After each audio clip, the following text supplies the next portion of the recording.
To the October 17th, 2023 County Board meeting. This is Board Chair Christian Dorsey. I'll be presiding this afternoon, and joining me are my colleagues, Vice Chair Garvey, as well as board members DeFerranti, Carantonis, and Talento. We are going to begin our afternoon meeting with some recognitions and reports from our county manager. Over to you, Mr. Schwartz. Thank you, Mr. Chair and members of the board. This month's Employee Care Spotlight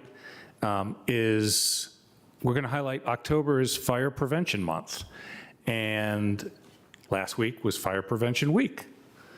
And so the theme this year is cooking safety starts with you. Apparently that doesn't apply to me because my wife is trying to get me to teach me to be a cook, and I've never done it. But pay attention, because I want to spotlight today. We have 3 employees from the Office of the Fire Marshal who do a fantastic job, and I know every day for them is Fire Prevention Day. These employees have worked tirelessly to plan and organize and implement the department's awareness and prevention outreach efforts, and that culminated last Saturday, the 14th, when there were activities at all 9 Arlington firehouses, and we had, it seems to be at last count, more than 500 people showed up at across all the 9 stations for our open houses. And we had an opportunity to talk about some of the work that our fire prevention office does. They're often behind the scenes. Their impact is significant, and they're making a lot of progress. We expect to see a downward trend continue in total fire incidents per year, which is lower property loss, mitigating risk through increases in inspections. And, you know, maybe they'll want to talk about it, but there are some cooking tips they have, and I'm just going to read them to you because I don't know anything, like I said, I don't know anything about cooking. It says, always keep a close eye on what you're cooking. For food with longer cook times, such as those that are simmering or baking, set a timer. Clear the cooking area of combustible items and keep anything that can burn, such as dish towels, oven mitts, and food packaging and paper towels away. Turn pot handles toward the back of the stove. Keep a lid nearby, and if a small grease fire starts, slide the lid over the pan, and then create a kid and pet-free zone. Enough about that. The 3 people we're recognizing today, and I know they have their colleagues with them, are Lieutenant Ryan Murphy, Deputy Fire Marshal Antoine Hart, and Administrative Specialist Charlene Branch. They're all going to come up, and if you could, come on up here.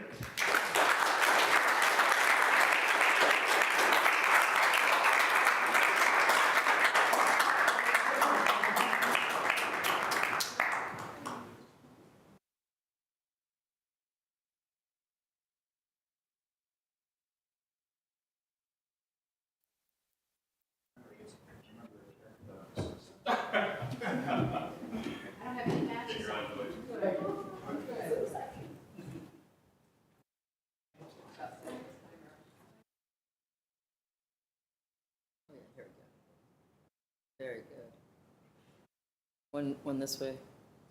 And one more. Thank you. And the rest of the team over there, stand up and you're back.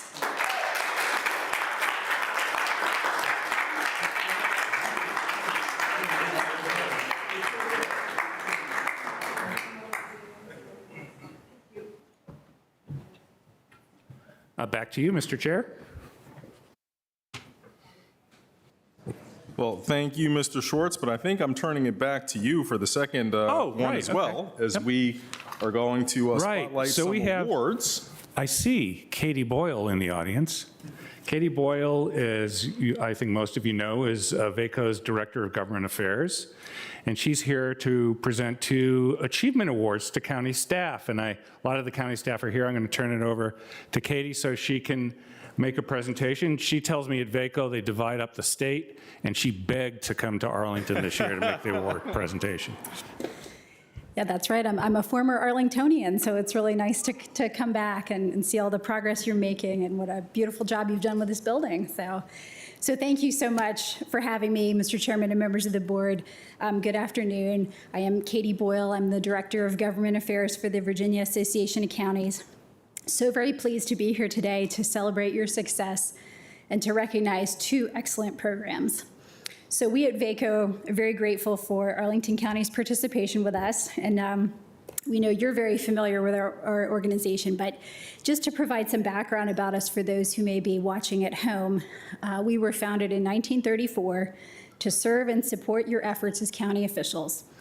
We support counties through our state and federal advocacy work, our educational programs, our member services, and our communications efforts. In 2003, we established our Achievement Award program to recognize the great work happening in county government. Our judges look for programs that offer innovative solutions to solving problems, promote intergovernmental cooperation, as well as cooperation with the private sector, and offer models for other counties to emulate. This program has always been very competitive, and that tradition was upheld this year as we received 135 entries, and we selected only 33 winning projects from 20 counties. So you are part of the 25% of entries that were selected as winners. Arlington County has won an award in 7 of the last 8 years, so you have a really impressive track record of success. So today, I'm very proud to be here to present 2 achievement awards. I'm here to recognize the Arlington Addiction Recovery Initiative and the Volunteer Guardianship Program, 2 really wonderful examples of partnerships that support your community in addressing major challenges. When I was preparing for the presentation and reading the submissions for these programs, it was really inspiring to me to read about the coordinated and the strategic approach that you've taken with the Addiction Recovery Initiative and all the hard work and the breadth of community engagement on prevention and treatment and supply reduction, and especially how much the community's been involved in those efforts. And the Volunteer Guardianship Program, what a great model for supporting individuals who need assistance with decision-making, as well as, importantly, the individuals who volunteer for such a crucial responsibility. Really wonderful how much it ensures that guardians know about all the resources available in the county and supports them along their journey. So I know your staff are here to speak to these initiatives in a little bit more detail, so I'll turn the mic over to them, but please allow me to congratulate you on these really excellent programs. I look forward to being here next year to celebrate your continued success. So if I think I'll turn it over to the Addiction Recovery Initiative staff, and I think they're here to speak a little bit about the program.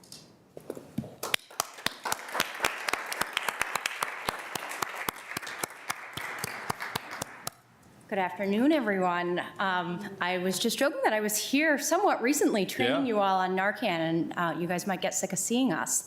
But I want to thank you for the award, and I am honored to represent Arlington Addiction Recovery Initiative.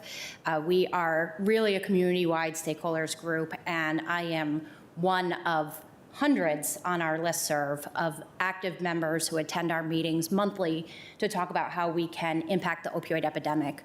We started meeting back in January 2017 and only miss a meeting when there is a holiday. So we combine our November and December meeting, and that is literally the only time we have ever missed a stakeholders meeting.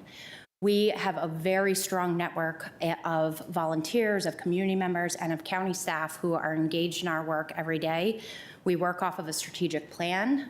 It is, as Katie said, it is our treatment and recovery, it is our prevention and supply reduction. So those are our 3 main focuses on our strategic plan, and we have subcommittees that help us move our work forward with that.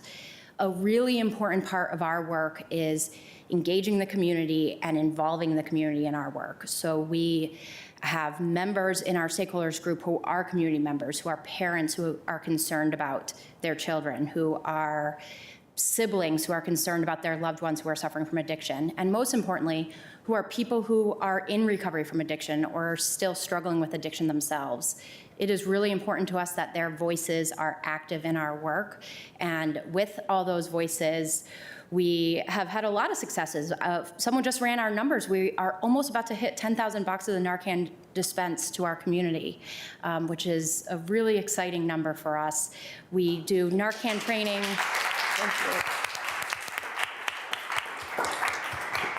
Education to the community, get out to PTAs, do prevention education, build up programs, harm reduction training, and you often will see us at farmers markets or out in the community talking about the work that we're doing to combat the opioid epidemic. Thank you very much. Thank you.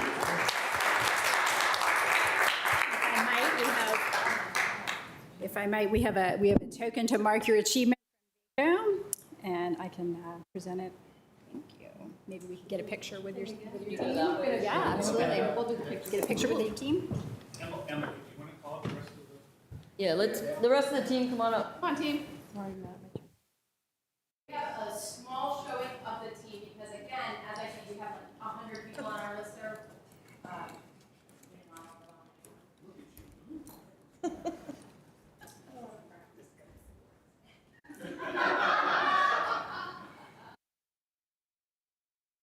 That logo in the back looks good. Just say. Awesome. Thank you, everyone.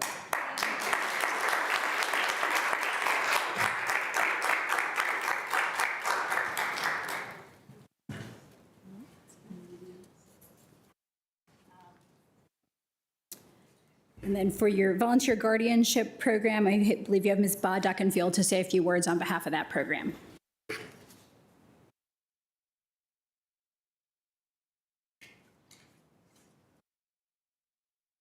Good afternoon, County Board members, and thank you so very much for this award. We are very humbled and honored to receive it.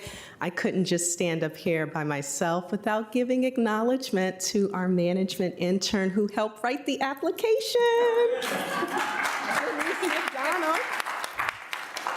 Denise McDonald. So our volunteer guardianship program is a volunteer group of committed, caring, compassionate Arlingtonians. A lot of them are retired or active attorneys and also residents of Arlington County, or they work in Arlington County, and they have dedicated many, many years to serve our most vulnerable population. These individuals have been deemed incapacitated in order to make decisions for themselves, but our guardians help to make supportive decisions and have their best interests in mind.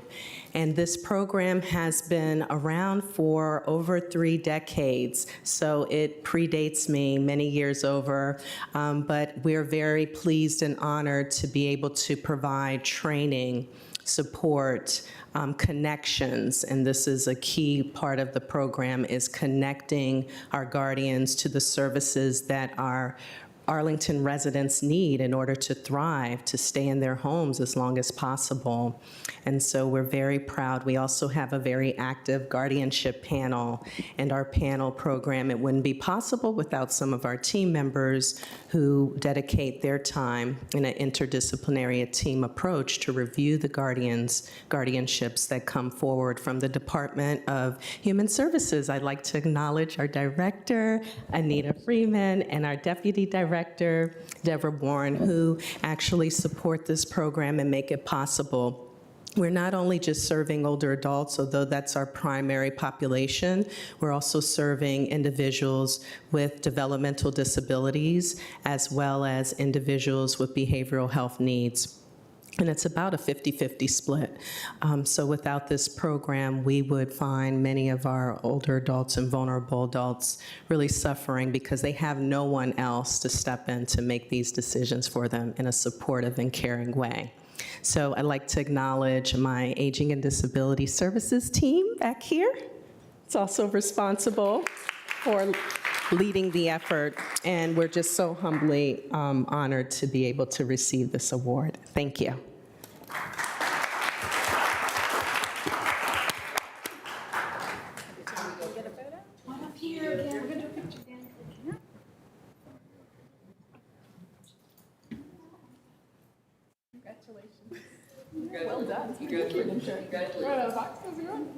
It's amazing work you do, Denise.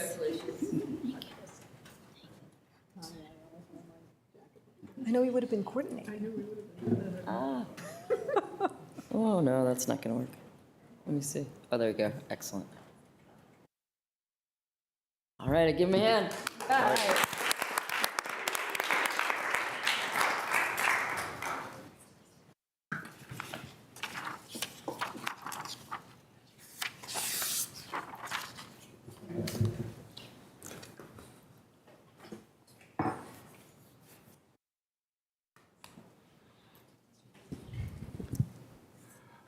All All right, thank you, Mr. Schwartz, and thank you, Ms. Boyle. And we appreciate our partnership, relationship, and involvement with VACO, and we certainly appreciate your coming and spotlighting good work in our community. I do have a couple of recognitions in the form of proclamations to make this afternoon. First is for Community Media Day. And I'll read several of the whereas clauses. Whereas the sharing of ideas and information helps to build common understanding and common values within a community, and access to information in today's media environment is critical to the healthy functioning of our community. And whereas community media organizations provide a means for diverse communities to tell their stories, hear each other's stories, and create new stories together. Whereas the community media organizations provide information to the community that is not covered by mainstream commercial media. And whereas community media organizations provide people with the skills necessary for the creation, sharing, and consumption of knowledge and ideas through media. And whereas community media plays a vital role in encouraging conversations about our common interests, increasing discourse around policy issues, fostering understanding of local cultures, and sharing information to improve our lives. And whereas community media connects community organizations, schools, and local governments to their constituents and is an important resource for participating in local democratic policy and processes. And whereas communities benefit from increased general awareness of, viewing audiences for, and creators of media content created by and for the community, now therefore I, Christian Dorsey, Chair of the County Board of Arlington, Virginia, proclaim October 20th, 2023 as Community Media Day, and call upon Arlingtonians to promote the importance of community media, the training available at organizations like Arlington Independent Media, and the programming available on stations like WERE 96.7 FM. Sounded like a radio DJ just then.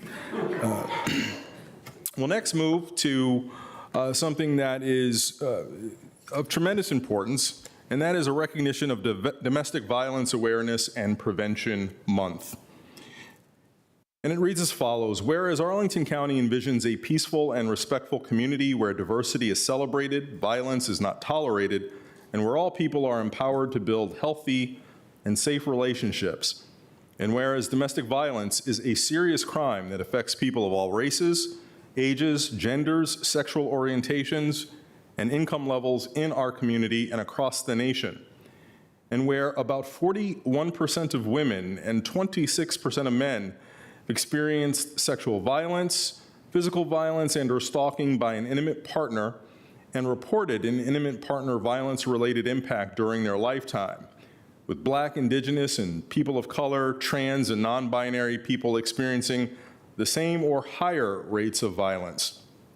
And whereas domestic violence continues to impact more adults and children every year in Arlington, leaving a ripple effect throughout our community, with 117 adults and children receiving safe housing and 344 individuals calling the police for help last calendar year in Arlington alone.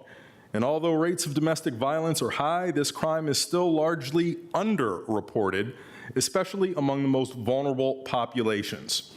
And whereas we dedicate ourselves to ensuring the safety of vulnerable members in our community, and our networks of support services work 24/7 to meet the needs of those who have been harmed, assist those who are in need of immediate support, and meet the ongoing needs of those experiencing any form of domestic violence. And whereas as a community, Arlington is dedicated to addressing the issues of domestic dating and intimate partner violence by ensuring that those using coercive and controlling behaviors with their partners and families are offered timely, equitable, and culturally responsive support services. And whereas under the umbrella of Project Peace, important partnerships among criminal and juvenile justice agencies, healthcare providers, allied professionals, and victim advocacy services assist all those impacted by domestic violence to enhance Arlington's community response. And whereas the primary prevention efforts seek to educate youth, parents, service providers, and the community at large to ensure everyone has the skills they need to have respectful, safe, and supportive relationships. Now, therefore, I, Christian Dorsey, Chair of the County Board of Arlington, Virginia, do hereby proclaim October 2023 as Domestic Violence Awareness and Prevention Month in Arlington County, and to honor those who have lost their lives, to celebrate those who have survived, and to encourage community members to learn more about the impact of domestic violence and to show support for the numerous organizations and individuals that provide critical education, advocacy, services, and assistance to victims. So I hope everyone looks throughout this month to think of ways that they can be a part of our community-wide solution to supporting people who have experienced these forms of violence or who are at risk of it. We'll talk more about crime in our region and make note of some troubling trends as it relates to sexual assault. This is an issue that we have not seemed to be able to reverse, and in fact grows, and we ask everyone to be a part of the solution. Mr. Chair. Mr. DeFranti. Thank you, Mr. Chair. I just, each of us, I've heard each board member just talk about how important this is to them. I took over the liaison role with the transition of Ms. Crystal, and so I just want to thank the entire team of advocates and leaders back there. There's no family that has not lived this in some way that I know. We have extraordinary resources. I think you mentioned them in the proclamation, but there's a couple of videos that I will share with colleagues individually, and they really help to provide tools. Heal and hold and working on racial equity are key pieces of this year's theme. And I just wanted to particularly thank those in the back who are working on this every day, and all those who know what you said, that this is a challenge that we have not made enough of a dent in, and we should there should be no more, as the ad campaign said a couple of years ago. So, and there's plenty of resources. We have to keep working on this. I will look forward to seeing all of you bright and early at 8 a.m. on Thursday morning in person. But I also really just want to call out and thank, and I really think everybody in the room should thank those advocates in the back. Thank you. Thank you. And please, we would love to have you come up to the front if you would like to take a picture with your liaison, Mr. DeFranti, and you can officially present the proclamation to our Project Peace partners. That would certainly be in order. Thank you. I wasn't trying to sort this. Candace, thank you for everything that you do, and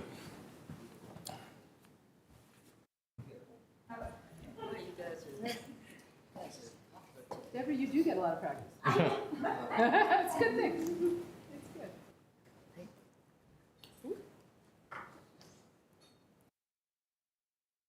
That's a big group.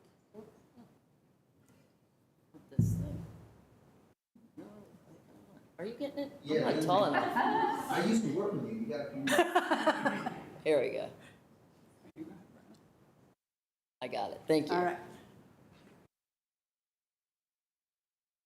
Got it. Thank you.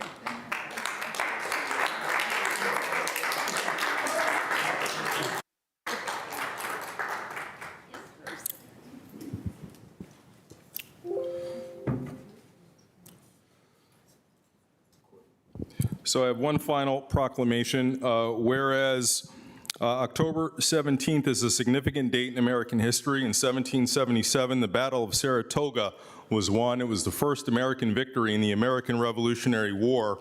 In 1979, Mother Teresa of Calcutta was awarded the Nobel Peace Prize. In 1931, Al Capone was convicted of tax evasion. And on this date, throughout history, we've had the births of Rita Hayworth, Evel Knievel, comedian Norm Macdonald, and the rapper Eminem. And whereas on this date of some unknown number of years ago, it was also the date of the birth of our clerk of the court, Kendra Jacobs. With that as prologue, now therefore I, Christian Dorsey, Chair of the County Board of Arlington, Virginia, do hereby proclaim October 17, 2023 as Kendra Jacobs Day in Arlington County. And call upon the room to join the board in a rendition of Happy Birthday. Happy birthday to you. Happy Happy birthday to you. Happy birthday, dear Kendra. Happy birthday to you. Nice job, everybody. Nice job. Thank you so much. That was so unexpected. But for some reason, when you said Eminem, I knew what you were about to do. And I had to, was that Mark Schwartz's idea? I think so.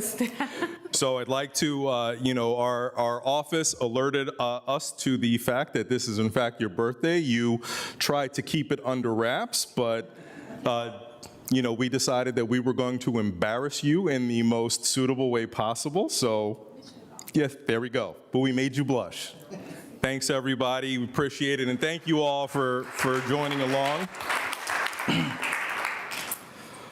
I have an item for my chair's report, and Ms. Jacobs, I do have a picture slide to accompany it, if you can pull it up. I guess after doing that, I shouldn't ask you for any more favors, right? So I had the pleasure of accepting on behalf of Arlington County an award from the United States Green Building Council at their conference in September, where we accepted our LEED Platinum certification as a LEED Platinum community. We are one of just 4 communities in the country to have earned this based on their version 4.1 methodology, which is their most rigorous to date.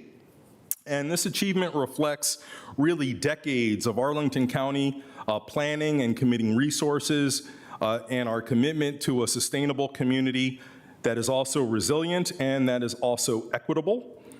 We were in 2017 when they unveiled this project to not just certify buildings, but to certify cities and communities.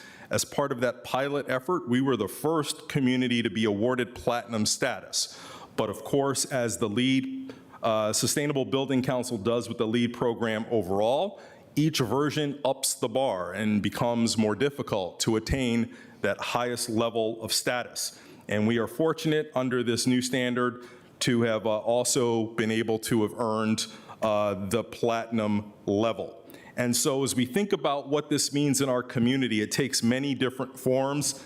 This photo slide shows a few notable areas in which we really advance we raise the bar when it comes to sustainability. The top left is the recently dedicated Ballston Wetland Park, which provides a number of innovative features that effectively mitigates the intense runoff that comes from the construction of I-66 and utilizes a lot of engineering approaches to not only deal with that runoff, but to create an ecological habitat that is allowed for the reintroduction of a lot of fauna in the area that becomes a place where Arlingtonians can visit within the highly dense area of Ballston. And then of course, the top right as well as the bottom left features 2 of our newer community centers in Arlington that are both models of sustainable design, the Arlington Mill Community Center as well as the Lubber Run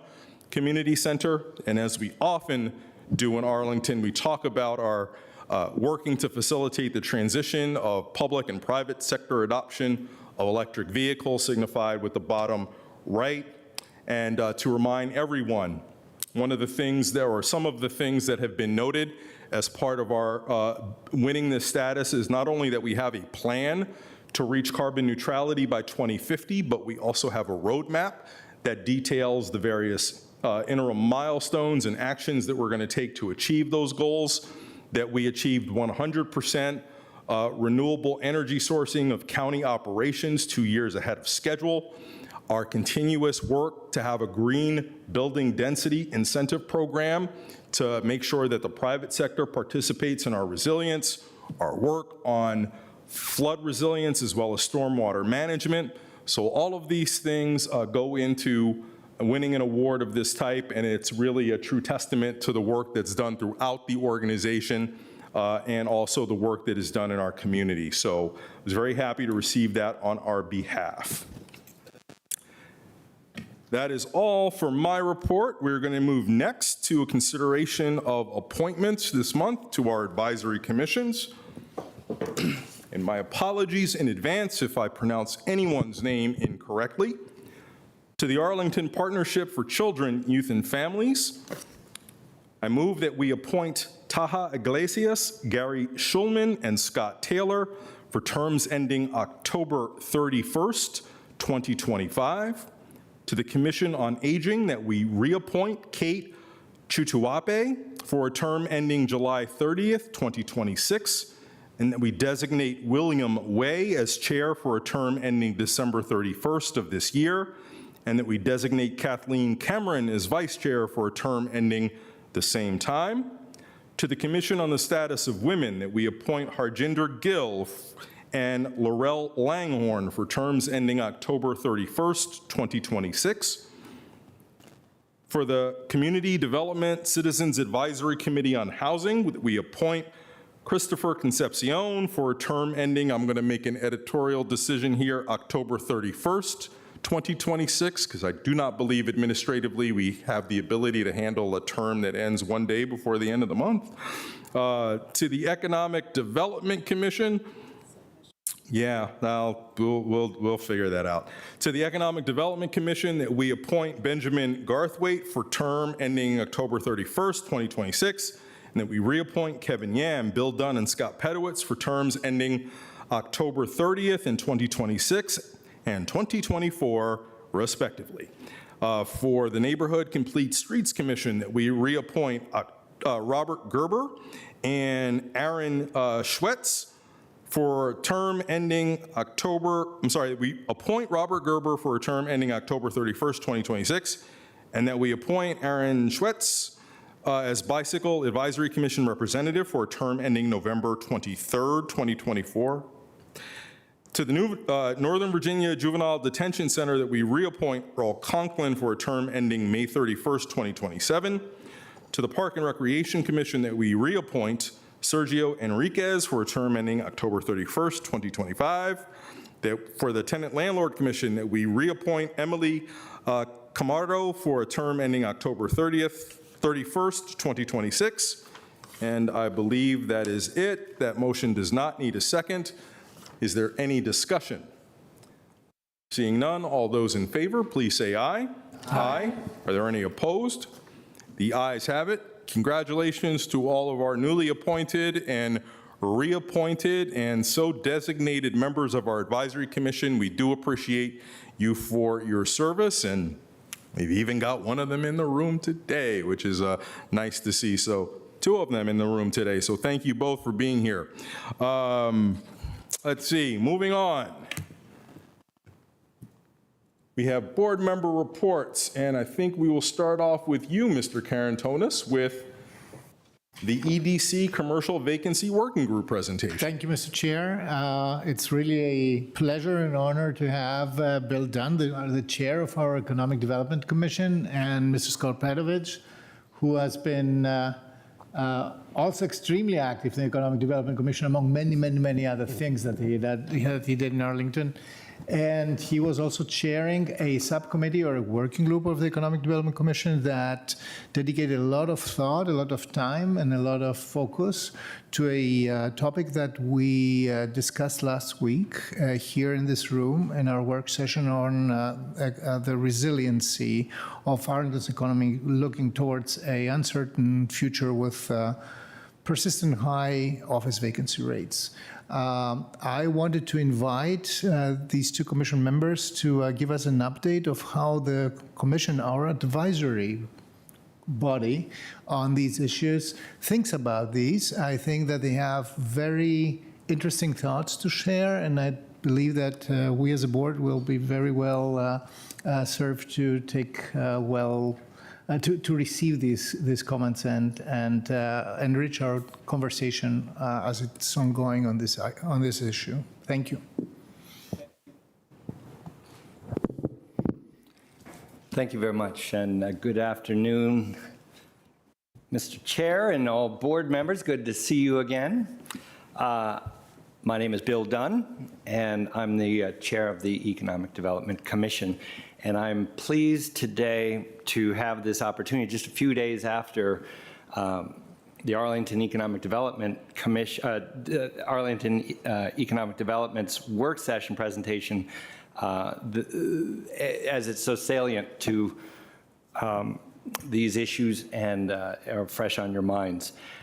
This past March, as the chair of the commission, I impaneled a working group led by Scott Pedowitz to investigate and build recommendations to Arlington's office vacancy crisis. This working group comprises both commissioners and interested parties, most of whom are experts in commercial real estate development and leasing with real-time knowledge of market dynamics. This was a hard lift. The working group was quite diligent. I have to say that Scott put on a master class leading and focusing the efforts of this group over 7 months. The working group presented their report to the full EDC in September, and at last week's October meeting, the commission unanimously adopted the working group recommendations. This group of professionals that made up the working group is ready to engage with the broader community in the conversation, provide feedback, and to help work towards solutions. I will now, well, actually, I would like to say that, just as a sidebar, some of these recommendations are novel, but we believe that they are complementary to those put forward by the economic development. And so now I'd like to turn it over to Scott Pedowitz to discuss the commission recommendations. Thank you, Bill. Thank you, Mr. Chair, members of the board. As noted, I am Scott Pedowitz, a member of the Economic Development Commission for the past 6 years and have had the privilege of chairing our commercial vacancy working group this year. Additionally, I work in Virginia Government Affairs focusing on our local governments for the Apartment Office Building Association of Metropolitan Washington. So I am in this area daily. As you see on screen, this excerpt from our charge, specifically, we framed to make recommendations to this board, notably around increasing our office occupancy, repositioning assets that no longer meet our needs, and activating our offices and the communities in which they're located. If we come one slide further, we will see the members of this group, and I do want to take some time to recognize these 12 individuals. It was truly a working group. And these folks wanted to get right at it. The original charter said we would meet monthly. They said, no, let's meet fortnightly and do it at 8 a.m. on Fridays, because we wanted to attend to this crisis with alacrity. Everybody on this group contributed ideas. The recommendations you have and we're going to discuss now are very much their work product.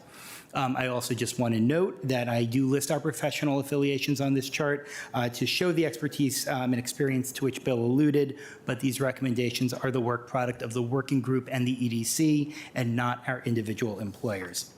If we come one slide forward, I want to begin with some data about the office vacancy crisis and its impact on our community. I know these are familiar to you, but I believe they are important to begin here so we have a good understanding of why we are bringing these recommendations to you now. And these two charts are very stark.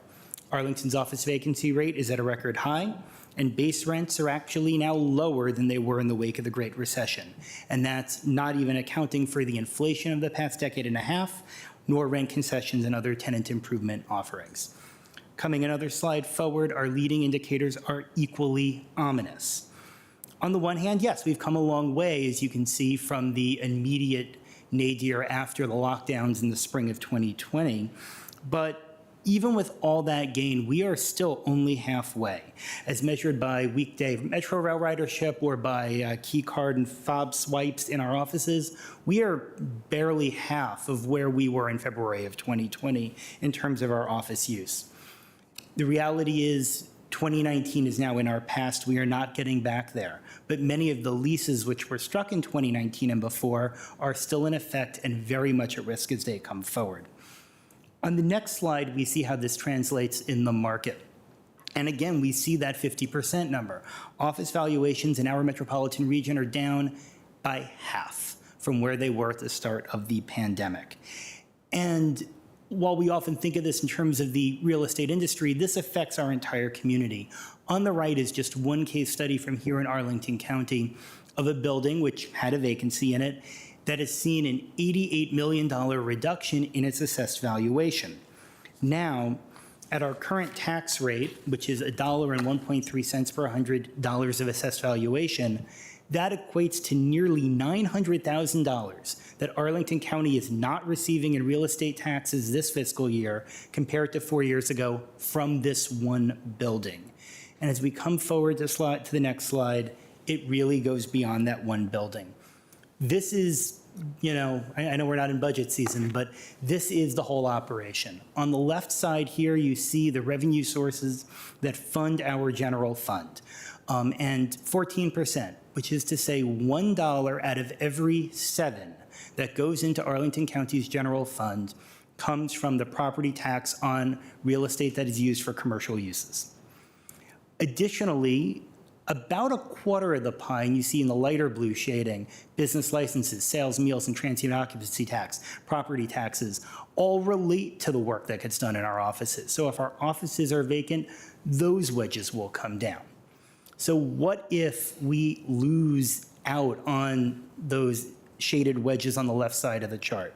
We basically have two options. We can raise taxes from other sources, and we note that the taxes paid on property lived in by our residents, both owner-occupied and rental, is 45% of the pie. That's our biggest and most flexible source. Or we have to cut services. And you see where that goes, $2.05 to schools, $1.08 to human services, $1.09 to public safety. Or, and this will probably be the truth, we do both. And so the key as we think about our recommendations is that this is not a case of we support our office market or we meet these community needs. Rather, we support our office market so that we can continue to meet these community needs in the future. So enough backstory. We'll come into the recommendations if we come to the next slide. This is basically the frame overall. This is going to be a diverse set of recommendations. For a problem with a lot of diverse sources, we're going to be talking about processes, incentives, and policies over the next several minutes. I do want to note that our group appreciates that as our goal is to ensure that Arlington County is cash positive, in cases where we discuss financial incentives, it will likely be reasonable to adopt limits on the incentives to any one property. That said, we strongly encourage that access to improved processes should not be conditioned on foregoing financial incentives and vice versa. These are incredibly complementary. Additionally, in both the report and in these slides, we've put some numbers into various programs we recommend to try to give you a sense of what they could look like. We want to help you wrap your mind around them, but we also know that exactly how those shake out will be the work of staff and ultimately approved by the board. And so we do encourage you to focus on the concepts being presented rather than the specific examples there. So that being said, we'll come into our first set of recommendations, which relate to our office buildings that, while they have provided good service to our community, sadly are no longer aligned with the market and ought to be replaced, and we'll have 3 to this effect. Our first recommendation on the next slide, and one more forward, yeah. One, I think, very much of a piece of what you saw last week is to expedite the conversion process for existing buildings. So much of the cost of bringing a new building online does come from the entitlement process and the regulations therein.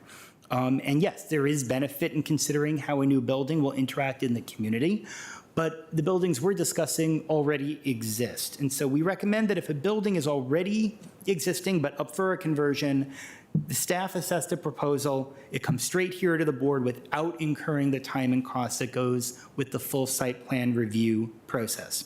We estimate that this change will speed that property back to its full tax generation, and reducing the cost may also help get some of these projects completed. Our next recommendation is the building repositioning incentive.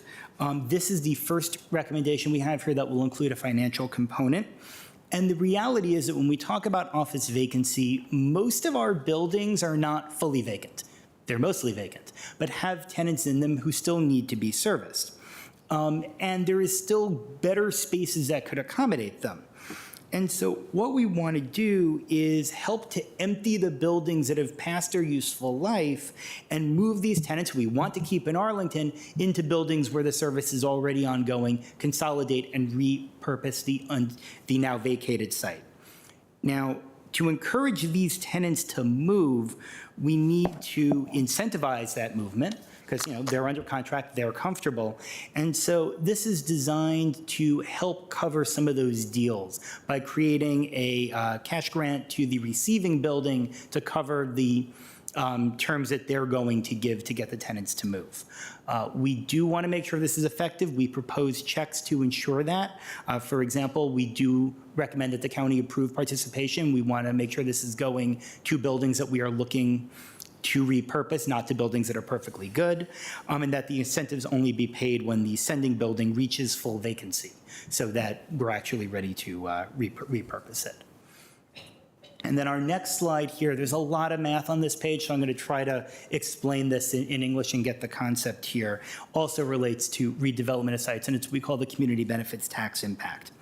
So what we propose to do is say, if we have an existing underperforming building, let's look at the tax revenue that we expect to come in to Arlington over, say, the next decade. It's kind of the blue in those bars here. And then also look at what we would expect the tax revenue to be if we replaced it with a new building that was fully operational. And that's kind of the total bar. And look at the difference of that. It's the orange in there. We take that difference, the money that we would get by approving this project, discount it to present dollars, and then reduce the community benefit contribution for the new site plan by that present discounted difference. Any benefits necessary for the site to function, such as a connection to the street grid, would not be eligible here. We still need to make it work. Essentially, what we're doing is that instead of receiving a tangible contribution now with that site plan, Arlington County will receive the same value, actually more when you account for the discounting, in additional tax revenue, which we then can apply to our priorities across the next decade, the schools, human services, public safety that I mentioned earlier. The way I tend to think of this recommendation in my mind is it's the economic development equivalent of, when your favorite nonprofit says, yeah, we'll gladly take your in-kind donation of products, and so that's the community benefit here. But what's really most useful is the cash that we can spend to meet needs as they arise, and that here is our increase in taxes. I know that we've grown very accustomed to the idea that we can have both the tangible contributions and the tax revenue. In a challenging market, we may not be able to have all of both. And reducing the one-time upfront contribution for the long-term stream of income may help to get the projects completed, and that would redound to our benefit in the long term. Coming ahead, we'll get to our next section. We're going to go off repositioning and talk about occupying the offices that we have. And the first of these on the next slide is our low-interest loan program for tenant improvements. One forward, yeah, there you go. This is a lot simpler than the last few recommendations. You can breathe easy. Tenant improvement allowances, so those of you who just lived through the construction done here in the Bosman building will be familiar, are increasingly being offered to close deals, including with smaller tenants who may not have qualified for these before. The capital markets to finance these allowances are quite tight, and so we're encouraging Arlington County to arrange or facilitate a low-interest loan program that will support our owners and managers in providing these improvement allowances, and that ensures that our offices remain competitive in the marketplace. Our next recommendation in this space is our second cash incentive recommendation. It's a cash grant for signing long-term leases to help cover concessions that our owners and managers need to offer to compete in this market. Note from the chart on the left of that slide, we don't recommend eligibility for leases of less than 5 years, nor where no concession is offered. Our goal here is to make these tenancies sticky in Arlington. We also would want to see controls to ensure that the program is still expected to be cash positive to Arlington over the length of the lease, such as a cap tied to the building's tax liability. We do recommend that it apply to both new and renewal leases because functionally and financially, they are the same for Arlington. I appreciate psychologically they can feel different, but functionally they are the same. Other localities are making incentive offers.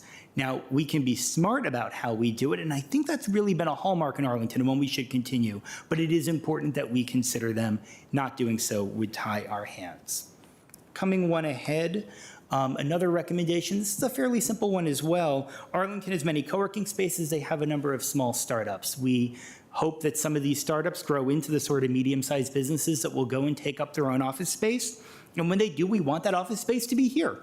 And so we recommend that AED connect with our co-working providers. They're probably doing versions of this already. Investigating, are there ways that we can catalyze that stickiness, or ways to really help our co-working spaces be true incubators and bring everyone's experience together to keep that in Arlington. Our final set of recommendations here relates to getting folks back into the office, making our space more dynamic. And the first of these, one slide forward, is our traffic demand management. So it turns out that commuting in Northern Virginia is terrible. Who knew? And most of our workforce, as you can see from these charts, does it at the same times, 8 to 9 a.m. on Tuesdays, Wednesdays and Thursdays. Allowing workers to spread out their commute will alleviate congestion and reduce the pain of commuting. We believe that doing so will help reduce resistance to return to the office. Now, the county does not have the authority, nor should it have the authority, to tell businesses how to structure their workers' hours. But we do have traffic demand management programs built into many of our commercial site plans, and they have a goal of alleviating congestion.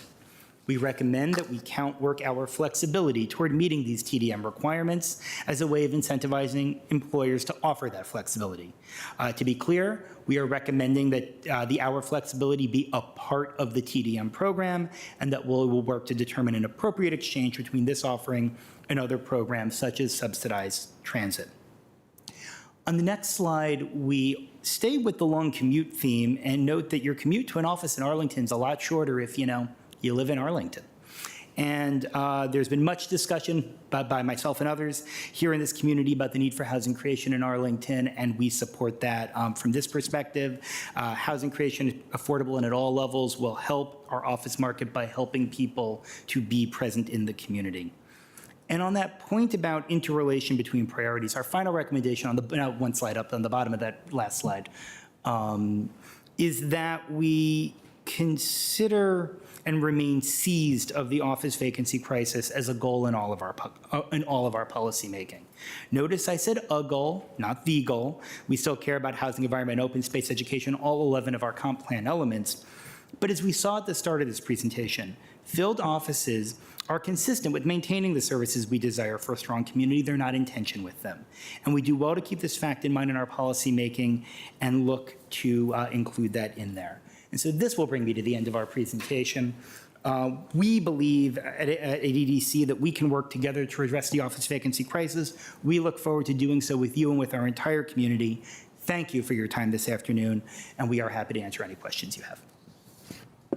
Thank you, Mr. Pedowitz and Mr. Dunn, for sharing this with us today. Colleagues, I think we can have a conversation of that, but of course, this is a very, vast body of work here, and a lot of, conversations have preceded here, and a lot of work has been invested in that. So this is just a starter for a conversation. We'll go further into the next months as we work on this ourselves with our departments, with our county manager, etc. So I just wanted to have an inventory of to have the commission here explain what they have been thinking about and how they have been thinking about. As you see, there is a lot of innovative thinking there. So that doesn't mean necessarily that we agree on all these, that we don't have questions, or we're going to receive one-to-one these recommendations, but I think it's a good start into a very productive conversation. So if you want to have some discussion now, please feel free to ask, and I think that we will have more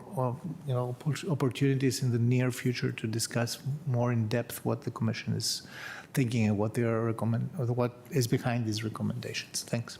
Yeah, surely we could talk about this for a long time. So why don't we do one round for everyone? One question. That's what I was thinking. Yeah, thank you. Great work. It's really nice how it's dovetailing with what our staff is doing. I mean, this is really partnership and cooperating and getting the message out. It's great.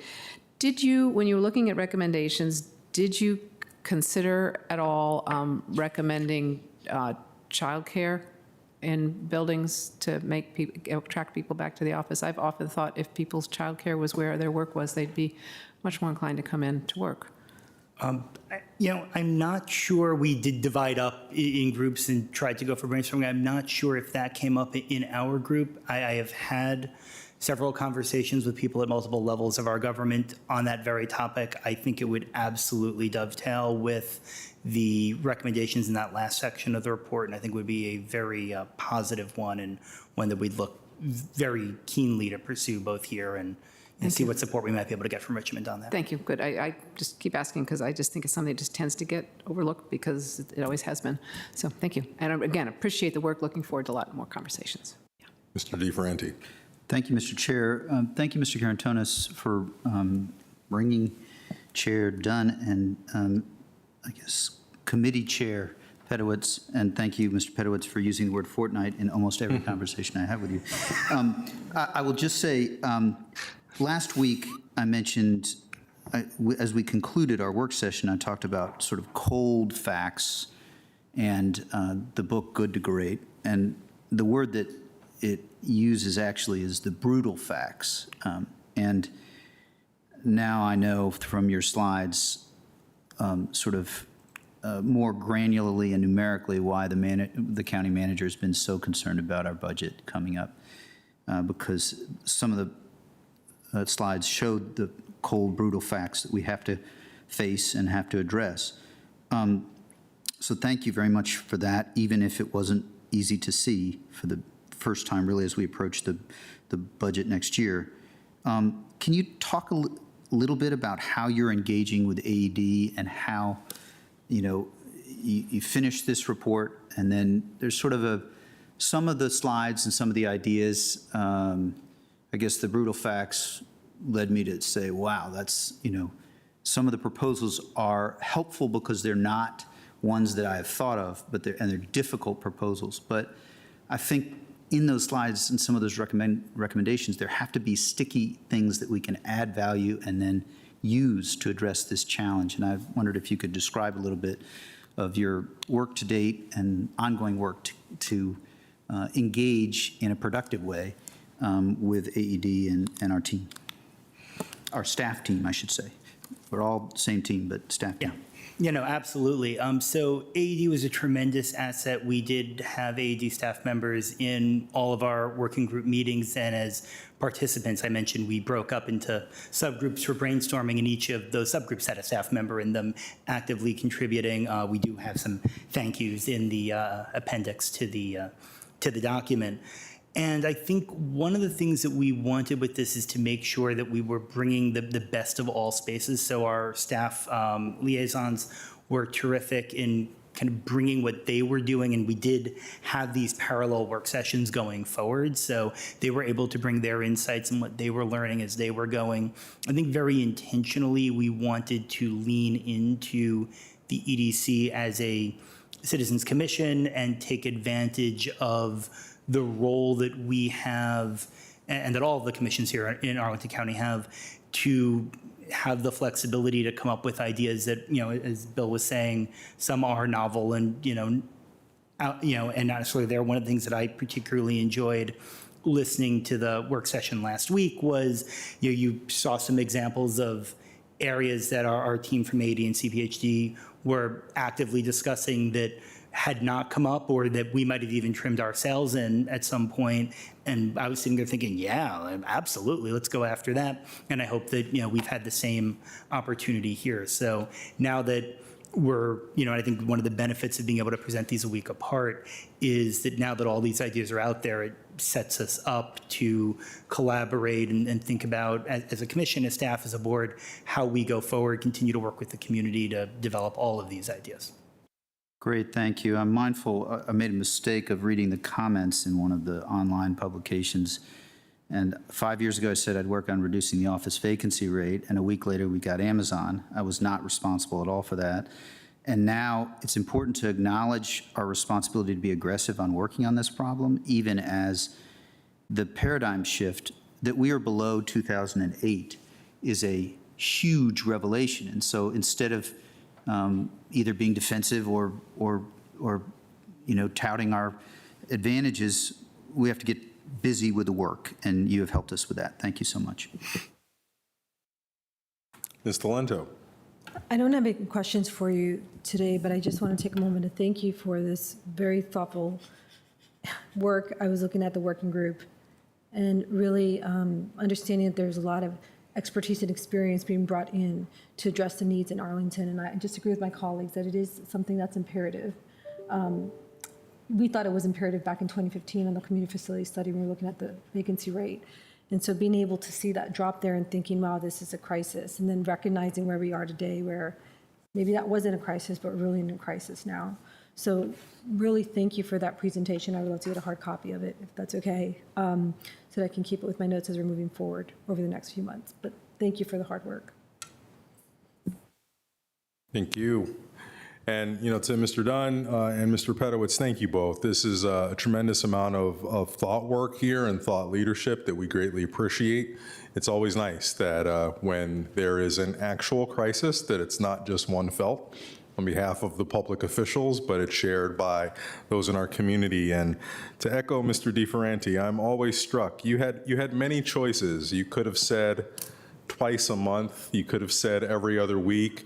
You could have gone highfalutin with bi-weekly or semi-monthly, but you just on brand took it to a whole nother level with fortnightly. I mean, that was impressive work. So well done.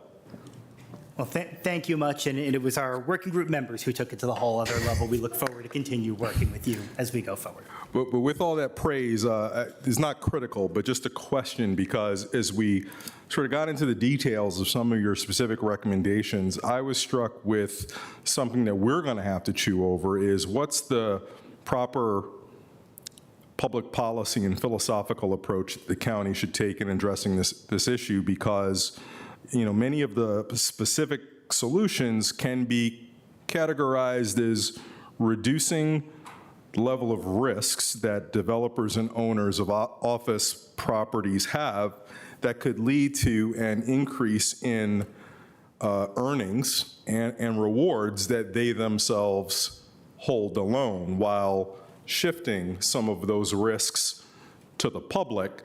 And the reward that we seek is just simply not to see a further diminishing of tax dollars. And from a sort of public policy standpoint, that could put the county in some interesting dilemmas and conversations. Was there any thought in your group about an overall approach that should guide this work in consideration of any specific proposals? So I think as we look through this, I'd say that the bulk of the thinking relates on looking at the outcomes we're seeking as positive sum outcomes, to recognizing, you know, and I focus on the tax receipts because they are also the easiest ones to point out in a situation like this. But if we think about so much of our urban planning public policy goals, I mean, going back a quarter century and beyond here, of having active spaces, having, you know, places for people to go, having, you know, small businesses succeed. You know, the dry cleaner here in Courthouse Plaza, whom I patroned for, you know, a decade and a half, sadly went out of business because we're not wearing suits as much as we used to, and people aren't going into work. And so I think that's where we want to look into that. I do think as we build any of these out, we should look at what the benefits are to all. I think we should be careful not to presume that the private benefit that accrues to one party implies a loss of public benefit. We have a lot of, you know, economists talk about deadweight loss when we let policy interfere in the market. I sometimes like to think about what are the deadweight gains, if you will. We can need a better parable for that, but what are the gains that we can realize in, yes, some of those will accrue privately, but that will still publicly be better off. And I think that's, so long as the county and the public are seeing those returns, the fact that there are private sector returns, that's the cost of, not even the cost, that's the benefit that comes with us having a more beneficial community. So, you know, I think we can do that. Like I said in response when I was presenting one of the financial recommendations, we've always been smart like that in Arlington. One thing I appreciate about this community, that we always think about how do we make this work for everybody. If there's any place that can do it, it's here. Thank you. With that, more conversation to come over the coming months, weeks, months, years. Thank you. Thank you. Thank you. Hopefully not years. Oh, no, you'll be working through this stuff for years. Make Oh, no yes, I mistake. know. We are not going, but I hope that we are going to converge into a set of policies that take into account the public interest and the best, the best outcomes for all the people in the county, and that won't take years to get to be in a place where we adapt it to the new normal and we respond effectively to that. All righty. Well, next in our agenda, we have regional reports. Next, I guess I'll start off with a report on the Council of Governments. Ms. Kendra can pull together that deck. First and foremost, for the next fiscal year, fiscal 25, COG is proposing an assessment increase, as well as some increases to its regional funds. The overall assessment increase that they're proposing is a little over 4%, and Arlington's contribution would rise by a little under $9,000, slightly more than the assessment increase average, because we have population-weighted formulas for who pays into COG. But the net effect would be Arlington's new bill would be $207,701, an increase, like I said, of nearly $9,000. For the regional funds, which include various water funds as well as environmental funds, the overall increase among five or so separate funds would be $5,000 in total, bringing that total bill to $137,445. This is, in my opinion, something that is reasonable during the pandemic. COG, like many entities, held payments level, unlike some other entities, didn't just accrue losses that they were going to bill us for later, but this sort of resets a baseline moving forward that is sustainable, in my opinion. Next, we have some money that we're receiving from COG in the form of 2 housing affordability program planning grants that will support our work with partners, APA at the Crystal House 6 project and Wesley Housing, and their proposal that'll soon be coming to the board, or is planned to come to the board in the not too distant future, at the Melwood site in Crystal City. These 2 $75,000 grants support a lot of the pre-development work, feasibility studies, expert studies, and community engagement activities in getting these projects across the finish line. You will recall from Saturday, we did approve the site plan amendment for Crystal House 6, excuse me, and that will bring a net increase of 17 units to the building, and they will be designated as senior apartment living as opposed to market rate condos.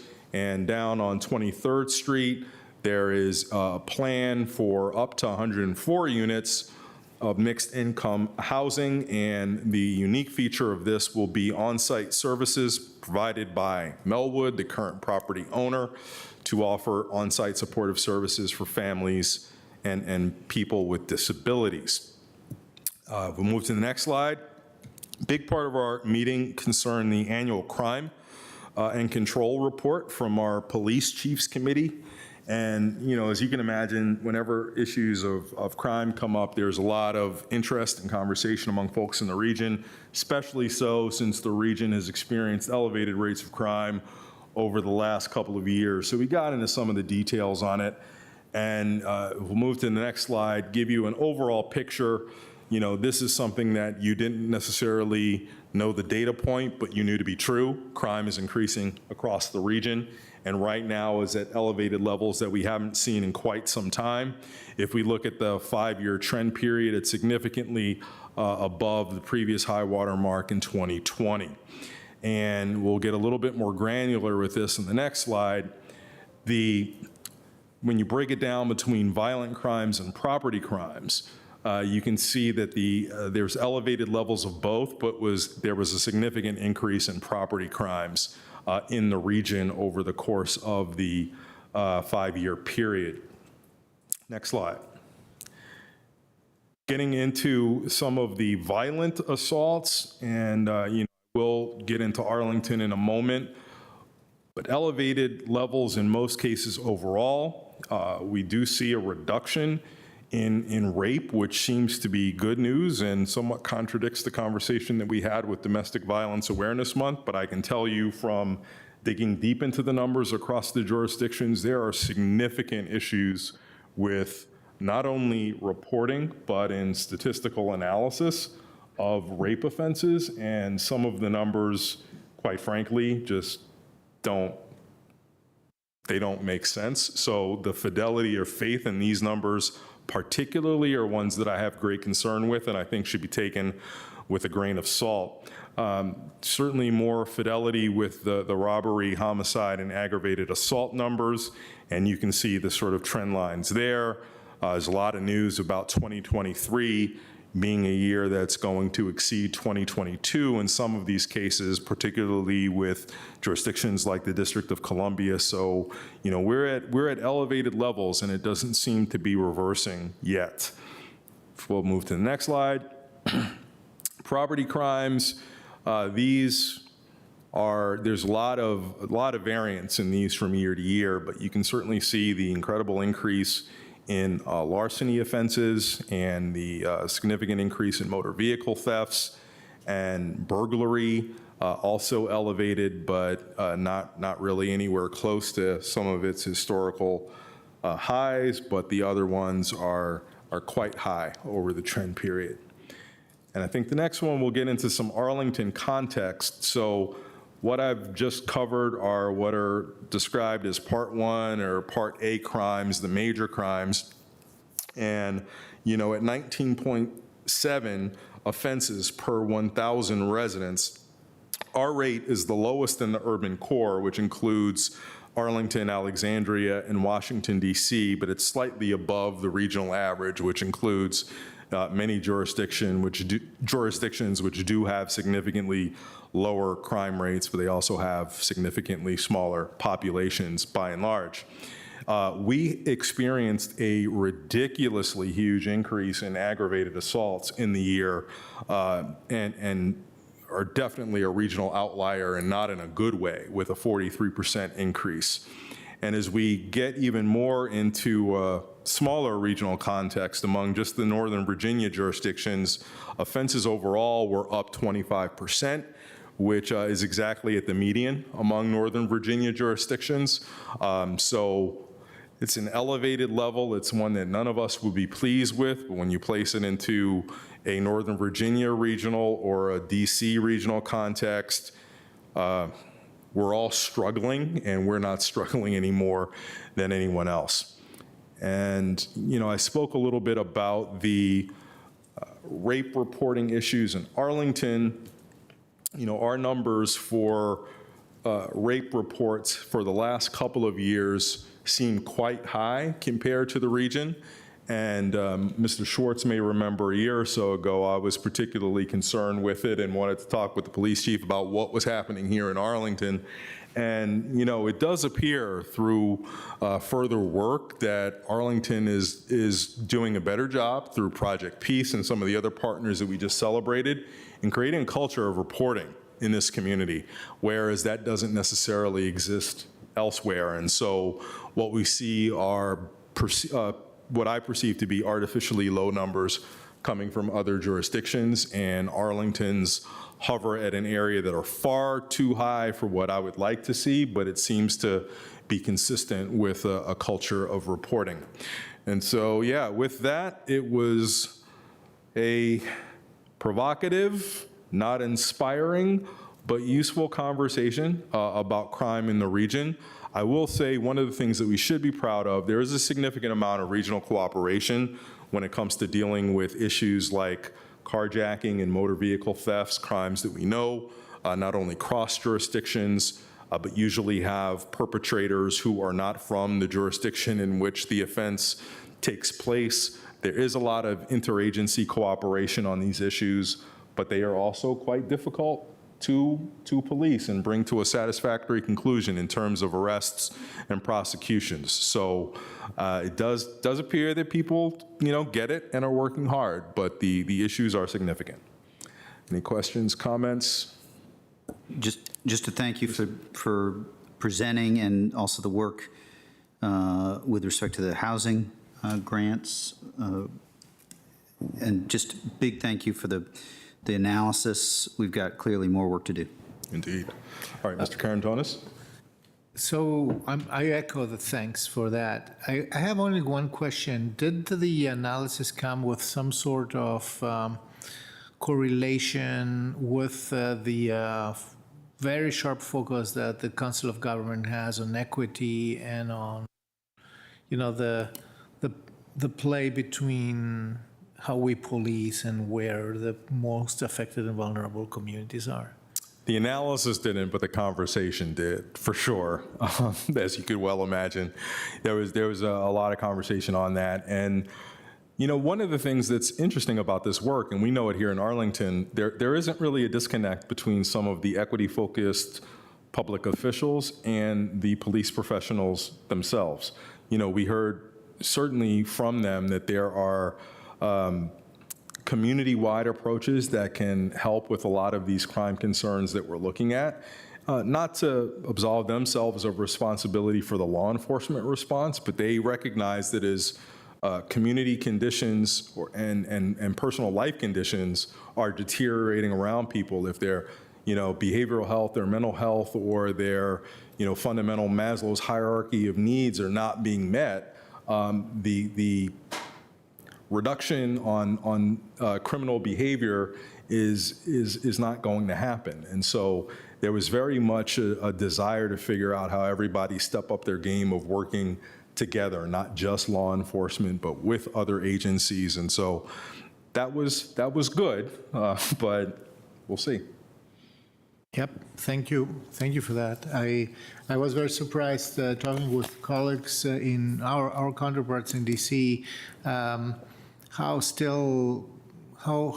what a long way we have to go to really comprehend all the connections between these. There are some council members who would throw legislation that others who would be way more focused on real policy. That's to me a very an interesting and very insightful conversation going on in our entire region. The point is that we understand that public safety is not anymore just an enforcement issue, but it's a social balance issue, and that begins to go places in policy thinking in the region. I'm happy that the Council of Governments reflects that. Thanks. Thank you. All right. That concludes my regional report. We're now ready to move to Ms. Garvey for her regional report on regional hunger initiatives. Yeah, I think we're continuing the conversation is what we're doing. I'm on the farm committee, and we had a couple of presentations, one on the hunger report that was done by the Capital Area Food Bank, and there were some things that kind of jumped out at me that sort of surprised me, so I thought I'd just share some of the slides here. So they have been doing this report since 2020, and they did, I can't, I assume that it's statistically valid. They looked at nearly 5,300 residents, and they did get down to the county level. Next slide, please. So one of the interesting things is just that hunger, food insecurity basically is staying flat. So, we're coming out of the pandemic, and you might sort of think, I think probably a lot of people think, well, the pandemic's over and we don't have to be worrying about people with food anymore, but actually we do. And I was pleased to see, as you can see, Arlington County has actually the lowest level of food insecurity by quite a bit in the region. We didn't get into why that might be. I'm hoping that it's because we're doing some things correctly and have a lot of different ways of getting food to people. That might be part of it. But the rates in some areas is quite high. Next slide, please. And then they just went over, what it is. Obviously, this recovery from the pandemic, slow, inequitable, like It always is. The people that suffer the most have the hardest time the fastest, and then they recover the slowest. Inflation, as we're all aware, that's definitely something. And obviously, as I think we're all aware, the federal government particularly has pulled back on a lot of government benefits. One of the reasons I like this report and the things that we're looking at is it felt to me like there's some important lessons during the pandemic, which I thought we'd learned, which is people need to have food and roofs over their heads and health care, but somehow we seem to be wanting to go back to the old days where we don't have to worry about that anymore. And I just think that's a huge mistake, which is a little bit what this is showing. Next slide, please. Thank you. Again, inequities by race, no supply, and no surprise there. Food insecure people, twice as likely to have chronic health conditions, and of course that is often caused by food issues. You know, they're talking about it's all connected, so they noted that, and I think it's great that they can show these connections. Next slide, please. 1 in 10 children in the region. That's makes you really kind of take notice. And it's interesting. Households with children are more likely to be food insecure, despite programs in schools. Again, Arlington is the lowest at 4%. Obviously, that's 4% too many, but we do seem to be doing better, which is good. Next slide, please. This one is really interesting. The food insecure population, largely employed, educated, and middle class. It's not just poor people. It's a lot of people. And I think that is also one of the assumptions. It's just a few people, and there's a reason for it, and it's not, this is showing that the problem is pretty major in the region if we want to take care of our people and have a healthy population, which of course we're talking about economics and things. That's the basis of a healthy economy, is healthy people participating in the economy. And it says 1 in 5 families that make the median income are food insecure. I think I may have one more slide. Nope, that's it. So I just found there are other slides and other information, obviously, again, a report behind it, but I thought it was really interesting. I will also note that after this report, we had a report from Montgomery County, and they are starting a strategic plan to end child hunger in Montgomery County, and that was interesting, all of the different pieces that they're putting together. So a lot of work is being done in the region, a lot of focus on things that we need to be focusing on, and a lot of work to do. Thank you. Thank you. Yeah, this work dovetails nicely with what's being done in Arlington, led by Mr. DeFerranti, so we appreciate it all. It's nice to know that we're not struggling as much, but I think you rightly point out that the degree that we have food insecurity at all is a challenge for us to try and remediate, and not one for us to just rest our laurels on. Mr. DeFerranti. Just very briefly, we do get reports as to the number of families that our food bank AFAC is getting, and that has gone up vastly. And so there's such greater need. I mean, I think we have talked from this dais before about the federal decision to stop the child tax credit, and that is just a tragedy. The numbers spike as a result. But I think people are going more often now than even during the pandemic to AFAC at least. And so it's just a challenging time, and I guess it's aligning myself with your comments, Vice Chair Garvey, that the pandemic should have taught us some things, and it's frustrating that there are times when at the federal level, the cut to SNAP in addition to the child tax credit are just decisions that have huge implications, and we need to, we're going to have to keep addressing them. And we also need to be mindful that our broader nation has to take these challenges as well. Thanks. I will just mention, one of the slides I decided not to include because it seemed confusing and I didn't want to be too long, but now I'm kind of regretting it, was the large percentage, I'd have to go back and look, of people, it's half or even over half of the people who are food insecure are not accessing government programs. Mm-hmm. And it's possible that in Arlington, it's occurred to me that we may be doing a better job getting information out about AFAC and the various programs, because AFAC's not the only game in town, of course, that we've got a lot of people working on it, and that perhaps there's better information out there for people to access what's there. So. Yeah, there's that. There's also eligibility issues, which have long been an issue with federal programs to provide support for food insecure individuals. And then the information you provided about so many people being working and not technically indigent, there also may be a stigma issue that needs to be overcome with accessing help. So a lot of work. Okay, we'll move next to Mr. Karantonis to update us on VRE. Thank you, Mr. Chair. I have the honor to represent Arlington on the Board of Operations of the Virginia Railway Express, which is our commuter rail system.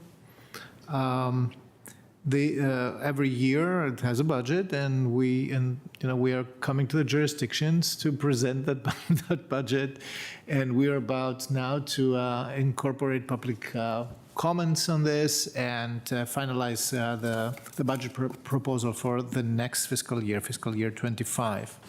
I borrowed some of the slides that have been, some of you have seen them in other places, but I just wanted to make sure that the public has at least a record of having heard about VRE plans for next year. I think this is an important piece of our transportation infrastructure in the region, and since we were talking about office vacancy, a lot of our workers actually still commute to Arlington and out, and we should, and this is an important part of our workforce, that we should be able to offer an easy and cost-effective commute to the region around us. As all good budgets, it comes especially for a transportation system, it comes with the title of improving and expanding service. We haven't seen that for quite a while, and since this is about rail, I have to say there is no way to sustain service without improving and expanding it.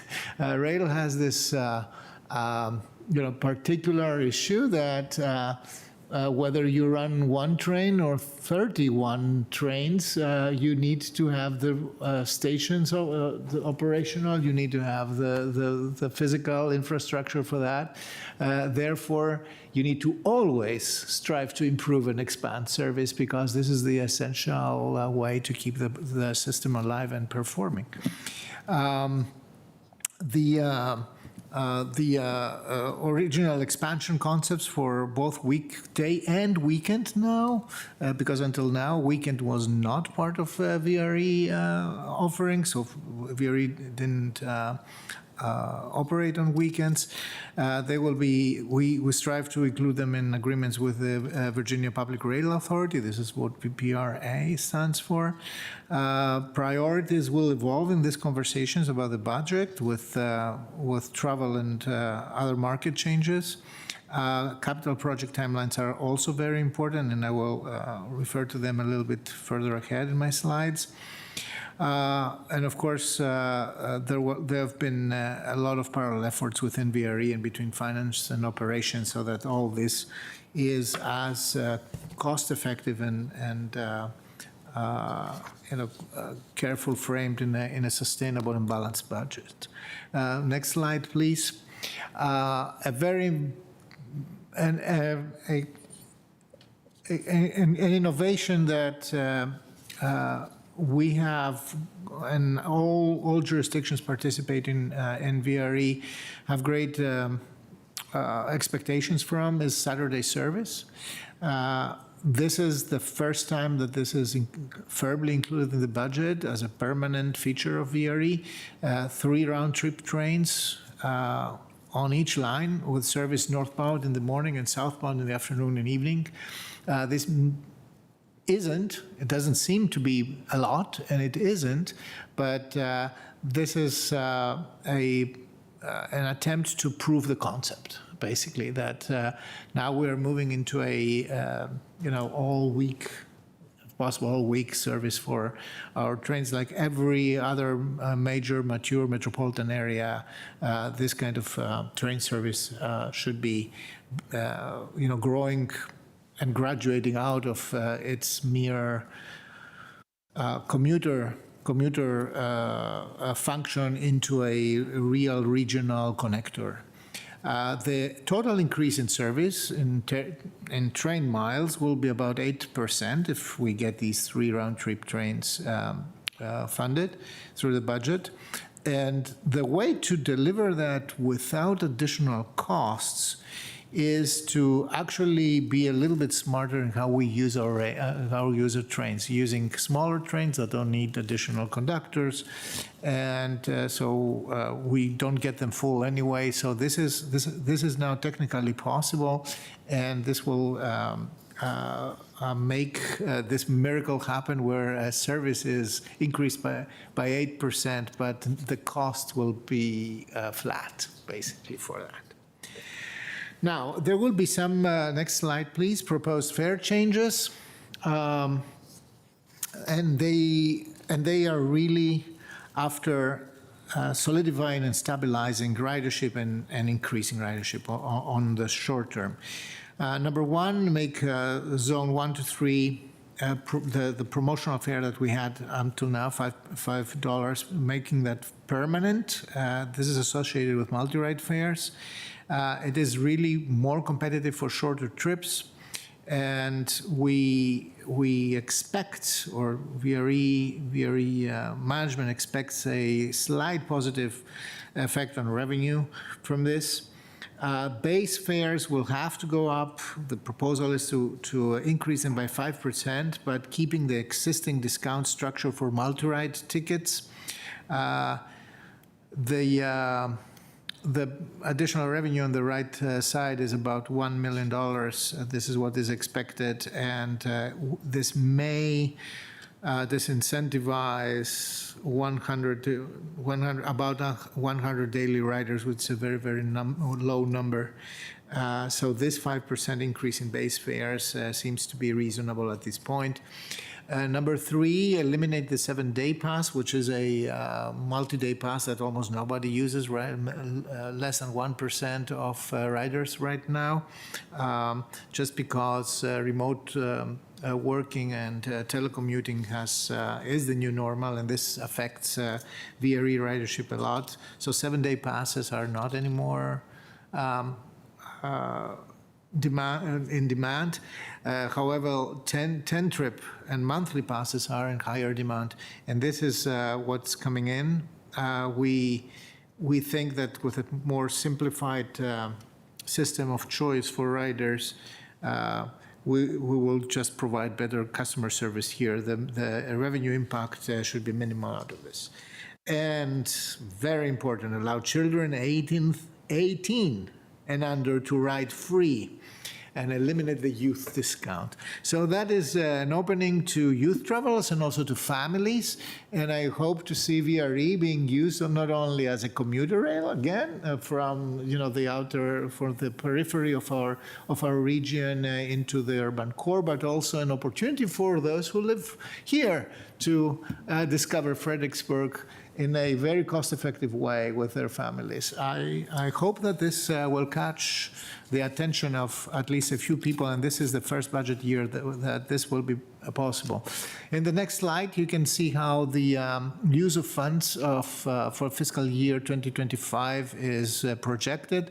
I should point out, and a good reminder, that the capital improvement plan expenditures are 37% of VRE's budget. That the train operation per se and the maintenance of the equipment is just 16%. Another whopping 16% is the access fees for the host railroad coasts. As we all know, VRE needs to lease basically the space that it uses on the lines from commercial owners. This is a significant cost. I should also say that I'm always surprised that staff and salary costs are just 6% of the entirety of the budget, which is really very, very low. Next slide. So this is one of these slides that I don't like to show because it depresses me as well. This is the average daily ridership by month. It's going up. With a lot of effort, but the numbers of people who are using VRE are not very high. The goal is about 10,000 passengers per day. We are barely over 6,000. It climbs very slow. For the next fiscal year, we hope with these adjustments to get to somewhere closer to 8,000 daily riders. I always say there are bus corridors in Arlington, Virginia, here, that move twice as many people. However, the value of a commuter rail and a regional connector rail system is absolutely and is priceless for this region, and we should really think very hard how we can improve this ridership. I might say at the same time that congestion on I-95, which is the competing infrastructure, is just impossible. The cost of even driving on I-95 is absolutely intimidating for a lot of people. It has been going up continuously over time. So next slide, please. So talking about the dollars, the total dollars for this for the service, you will see that around 2021, this was the budget volume for VRE during the pandemic. Before the pandemic, it was about $18 million. In 2022, the jurisdictional subsidy fell precipitously, almost 75%. You have seen that somewhere else as well with Metro, right? So, since then, in the rebound, we are trying to get back in 2025 to these $18 million we had in 2021.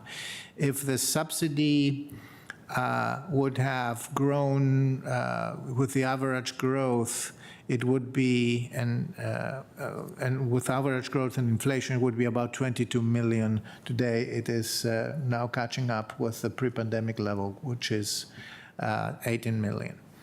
Next. The Commonwealth is partner here. Fiscal year 2024 is the final year of the so-called MERIT program. That's MERIT stands for Make Efficient and Responsible Investments in Transit, I believe. That's what MERIT stands. It's a program of the Department of Rail and Transportation, what we affectionately refer to that as the DRPT. And this is still funding. This still provides some funding. Up to 3.5% of the Commonwealth Mass Transit Fund will come into the 2025 budget. These dedicated amounts cover both operating subsidy and capital grant matching. So the preliminary projections for fiscal year 2025 is 60 million in total, 7.9 million to operations. So this is money that comes from the state, and 8.1 million to capital. Next slide and final. Use of the third leg in the last few years was the pandemic relief fund funding, and this slide shows where this from what program and which fiscal year we got money and how it's allocated. CARES, so the hue of the drawn money, the lighter hue of blue, is already drawn from the CARES Act and ARP money. In the fiscal year 24 is the darker blue in the central column. Fiscal year 25 will still use pandemic relief funds. This is the green box, and there is a big yellow, two yellow boxes, one in the central column, and the next is to the right, which is ARP. That's remaining ARP funds, and CRISA, which is the Coronavirus Response and Relief Supplemental Act, money that will be drawn from in the next fiscal year, and a little bit beyond, probably. Now, there is a very good question to discuss: what happens when everything will be drawn and there will be no more funding there? This is a question that we still struggle with. I very much hope that the system will be able to sustain itself with its traditional funding mix without the federal support, but as we've seen, this may be a challenge, and I'm almost certain that we'll have to discuss that, but this is two years ahead. But nobody said that you haven't heard of this ever. So this is here, it will happen, and we'll have to be ready for that. Thanks. Thank you very much, Mr. Karantonis. Mr. DeFerranti. For me, thank you for the presentation. I've seen some of it at NVTC. That the last slide is the key. I had a question, as you know, for Chair Walkinshaw. Through a quirk, VRE funding is a ton. Federal funding is a ton for a long time. We are facing a nightmare. We're facing a challenge regionally as far as budget. We're facing a challenge in Arlington. The fact that our subsidy will probably go up next year seems kind of like the German 3% 20 years ago. We must be fiscally righteous. And eventually they realized they were being fiscally foolish. And so I think this is a conversation for another day. I just wanted to highlight for the manager and colleagues that if we had a one-year extension piece to this for our share, I would be interested in it, because Chair Walkinshaw is right about the future problem, but we have a enormous now problem for Metro, and we have, so you know that, and I'm not in any way trying to take my passion for, yes, I'm worried about VRE 6 years down the road. I'm worried about a lot of things 6 years down the road. So that's for another day, and this slide seems like the really key one for us to be focusing on. So thank you for the presentation and for letting me sound off for a minute. This slide shows, though, that VRE also has managed federal relief funds in a way that allows for a longer bridge, which I think it had the luxury to do that.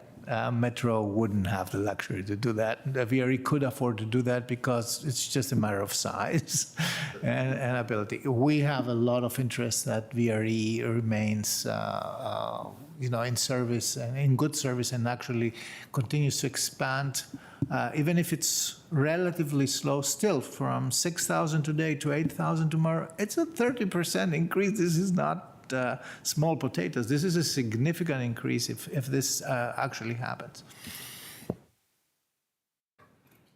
Okay. With that, colleagues, we are finished with reports, I believe, and we are ready to move into a closed session to discuss a few items. I move that the county board convene a closed meeting as authorized by Virginia Code Sections 2.2, 3711, A3, 7, and 8 for 1, discussion and consideration of the acquisition of real property for a public purpose where discussion in an open meeting would adversely affect the bargaining or negotiating strategy of the county board. And 2, consultation with the county attorney regarding actual litigation where such consultation or briefing in open meeting would adversely affect the litigating posture of the county board. And 3, consultation with the county attorney regarding specific legal matters requiring the provision of legal advice. Is there a second? Seconded by Mr. DeFerranti. We're now ready for a vote. All those in favor, please say aye. Aye. Any opposed? The ayes have it 5-0. The board's now in closed session. For anyone watching at home, we do not have any items that were removed from our consent agenda or on our regular hearing agenda tonight. So at the conclusion of the closed session, the board will certify the closed session as well as consider any additional items. And that will take place at a time that I cannot tell you. So you'll just have to stay tuned. Bye-bye.